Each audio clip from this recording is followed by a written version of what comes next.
Salut Maxime. Salut Jesse. Hey, le CX-5, je pense que tu vas être d'accord avec moi, là, mais on en voit partout sur la route. Et c'est normal parce que c'est un des 5 VUS compacts les plus vendus dans la province. Pour 2017, Mazda est arrivé avec une refonte complète, donc la deuxième génération du modèle, et même en 2018, le constructeur a apporté quelques nouveautés. Oui, on parle du système de désactivation des cylindres et la suite iActiveSense qui est plus facilement accessible aussi. Et on continue le progrès parce que pour 2019, enfin l'arrivée du moteur turbo, également Apple CarPlay et Android Auto qui sera disponible. Oui, et ça devrait rendre le véhicule encore plus compétitif. Et on va aller voir pour le moment qu'est-ce qui fait que les Québécois l'aiment autant, ce fameux CX-5-là.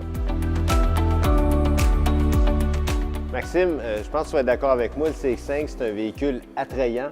C'est un véhicule qui montre un grand souci du détail. Par exemple, on a des feux puis des phares à ailes tout autour. La finition aussi est très soignée. Quand on ouvre la porte, là, on s'aperçoit que Mazda a fait monter ça d'un cran en 2017, particulièrement dans la version GT, qui a des sièges de couleur ivoire, des coutures sur le tableau de bord, des vrais métaux aussi. Donc, franchement, c'est réussi.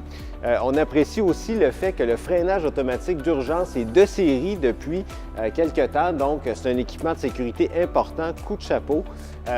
Puis aussi, comme tu le disais, bien, les autres équipements d'assistance à la conduite sont maintenant disponibles dans toutes les versions et ils ne coûtent pas trop cher. C'est réussi. Puis en fait, bien, les commandes, c'est assez positif. C'est sûr qu'il faut s'habituer à la molette entre les deux sièges, mais c'est quand même plus intuitif que certains écrans tactiles trop complexes là, chez la concurrence. Ouais. Sur la route, le CX-5, c'est un véritable charme. C'est très stable, la tenue de route est bonne, la direction est vive, précise. Si on fait un comparatif avec la concurrence, c'est un gros plus. L'insonorisation aussi a été améliorée. Le confort est intéressant aussi, malgré le fait qu'on est en 19 pouces sur la version GT. Oui, et ça aussi, donc, c'est vraiment des innovations parce que dans l'ancienne génération, on parlait d'un véhicule trop ferme, d'un véhicule aussi qui était trop bruyant, donc bravo. Maxime, c'est des bien belles choses qu'on vient de dire à propos du CX-5. C'est mérité aussi, mais évidemment, ce n'est pas un véhicule parfait. Donc, qu'est-ce qu'on peut y reprocher? Bien, pas grand-chose, Jesse. Ça tourne beaucoup autour de l'espace, un classique chez Mazda. Je te dirais en majorité pour les places avant. La console qui est très grosse, très massive, donc pas beaucoup d'espace pour les jambes. L'assise aussi aux places avant pour les sièges, c'est peut-être court un peu.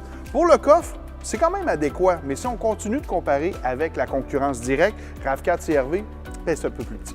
Oui, ça c'est vrai. Bon, au moins il y a une banquette 40-20-40, donc avec la section centrale qui se baisse à part et ça sauve un peu la polyvalence. Tantôt, tu parlais d'une bonne insonorisation en général. C'est vrai, surtout pour les bruits de roulement et le vent aussi. Par contre, le moteur, lui, continue d'être bruyant, surtout quand il est froid et qu'on accélère assez fort. Donc, on l'entend pas mal. Les performances du même moteur, c'est un 2,5 litres, sont correctes quand on l'utilise de façon posée, mais si on a besoin de dépasser ou que le véhicule est chargé, on sent qu'il en manque peut-être un peu. Donc, les gens qui ont le pied un peu plus pesant vont apprécier l'arrivée du moteur turbo dont tu parlais tantôt. Au moins, on a encore affaire à une vraie transmission, une transmission automatique à 6 rapports, j'entends, qui quand même est intéressante pour une conduite sportive, la vocation du CX-5. C'est vrai. Maxime, quand on essaie le CX-5, on n'a presque pas le choix d'être séduit parce que c'est un véhicule qui est très agréable à conduire, à regarder aussi, puis même à toucher. On parlait des matériaux tantôt, là, ça en fait presque une solution de rechange à un véhicule plus luxueux. Oui, tout à fait. Une chose intéressante aussi à parler de ce véhicule-là, c'est la garantie qui est très intéressante. 3 ans, kilométrage illimité. Donc, c'est peut-être pas le véhicule le plus pratique, mais vraiment une belle option. Par contre, faites attention, le prix peut paraître compétitif, mais comptez bien les mensualités pour y avoir des surprises. Oui, très bon conseil, ça. Merci, Maxime. Merci. Et puis, c'est le genre de choses que vous allez savoir si vous appelez au service conseil automobile de CAA Québec.